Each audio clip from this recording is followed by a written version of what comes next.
My name is Stefan Vogel. I'm the head of Agri-Commodity Market Research as well as the Global Sector Strategist for Grains and Oilseeds at Rabobank. Given recent developments in the soybean market, we're going to have a look at the perfect soybean storm in the Devil's Triangle. What does that mean? Well, first of all, let's take a step back and have a look at the world of soybeans in the year 2000, because it was much different from what it is today. China only imported 13 million metric tons, and the US and South America each produced about 75 million metric tons of soybeans. However, since the hunger for soybeans of China has skyrocketed, and so have imports. And through a beneficial triangle of trade, both the production in North and South America has really benefited from this Chinese demand, meaning the production in the Americas has increased significantly since the year 2000. Nowadays, China is accounting for about 60% of the globally traded soybean imports, meaning the country is absorbing large volumes, mainly 40% from the United States and the remainder out of South America, here largely out of Brazil.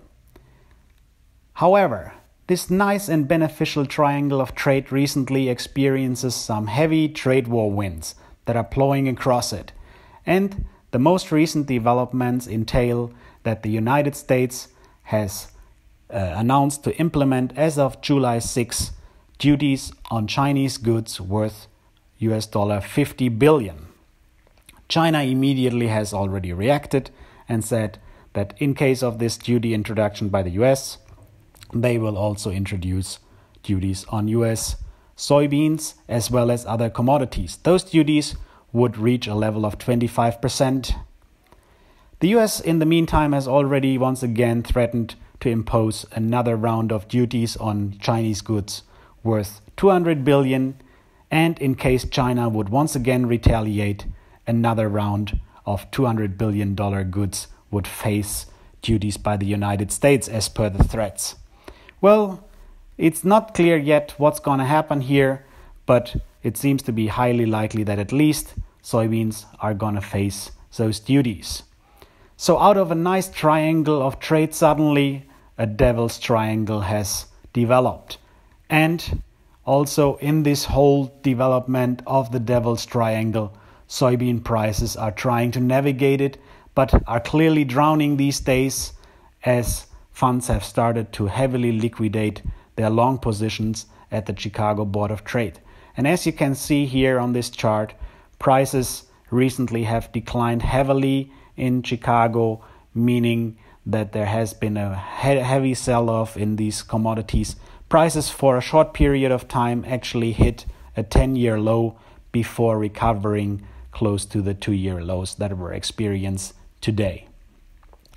Well, what does that mean now for the future? Well, in anticipation of shrinking US exports as well as a stronger trade demand for South America, there are some developments happening. First of all, we are expecting that the US is exporting less soybeans to China in the next coming months in case of a scenario with duties. And also, China is expected to probably reduce their overall import needs, as well as trying to buy more and more soybeans out of South America, especially out of Brazil, given that at least in this season, the supplies out of Argentina with the recent drought are very limited. But there is much more than just these triangle countries. We have countries in the rest of the world that are also heavily relying both on soybean as well as soybean imports out of the US as well as out of South America. So the question now is for those countries how to react. We expect that the countries that are currently importing a lot of soybean meal, meaning the European Union, but also a lot of Asian countries, for example, that is heavily coming out of South America, those soybean meal flows, that they are trying to switch those origins. However, the US has only very limited capabilities to supply those extra needs of soybean meal, given that the crush rate in the United States is already high.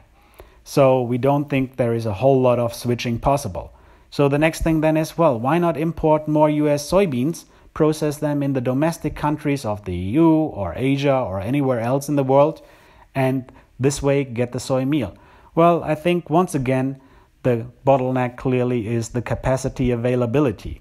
So all to say, we will probably see that countries in Europe, but also in Asia and in the rest of the world outside of China, are trying to buy maybe some more beans out of North America rather than out of South America, but the overall purchases of soybeans out of the US will not explode, given that the capacity utilization in the rest of the world is already high and there is limited availability of processing those soybeans in the destination markets into meal and oil.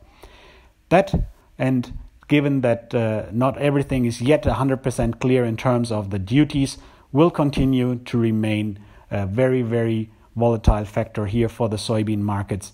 So I think it is an important thing for participants in these markets to clearly have a look at their positioning and at their needs, and to be prepared for continued volatility in these markets. My name is Stefan Vogel. It was a pleasure walking you briefly through what we are seeing in the soybean markets of the world.